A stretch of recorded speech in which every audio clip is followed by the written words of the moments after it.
Patrick in Monroeville, New Jersey writes to me and he says, I've been focused on lower cost improvements and each has made a noticeable difference.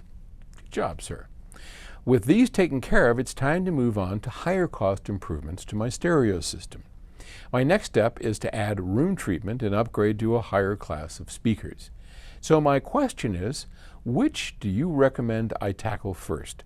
I know speaker placement is going to be dependent on the speakers, and I understand room treatment placement might be dependent on speaker placement.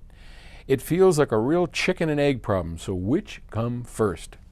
Yeah, that is the classic chicken and egg. What do I do first? Do I start with a perfect room and then see how I get along?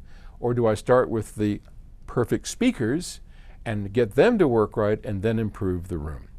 And if you have a chance to pick up a copy of my book, The Audiophile's Guide, we go through some of that in pretty great detail, and I would highly recommend that you grab that. There's also one called the loudspeaker that you might pick up as well. So generally, I like to start with no room treatment at all. That's my preferred way.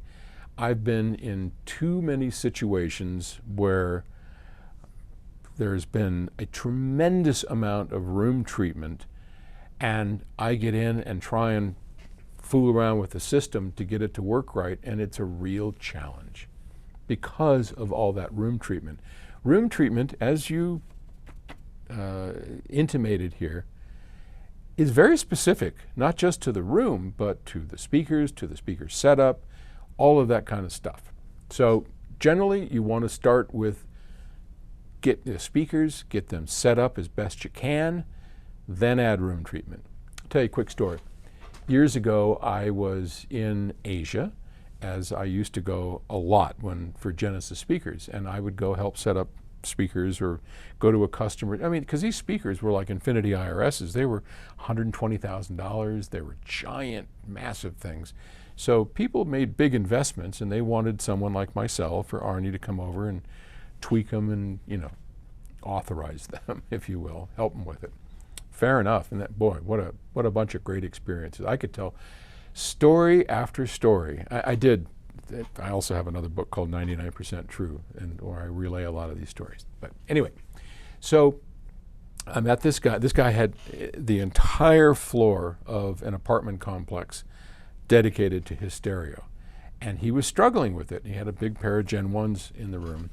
And he asked me over, and this guy had a room full of tube traps. If you've ever seen these ASC, these big tube traps, I mean, there were probably 100 of them spread out carefully. There were marks on the floor where he had dialed this one in by 1/4 of an inch and moved that.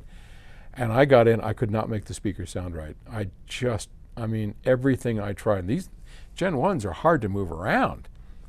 And I just thought, oh my dear God, I have to get all this crap out of here. And this guy's gonna have heart failure. I can tell he has spent months, maybe years, positioning all this stuff, and I wanna have me and my assistant rip all that stuff out, start new. Fortunately, he was a good guy. It was over in Taiwan, and our distributor over there, Mr. Poo, I confided in him. He just said, let me handle it.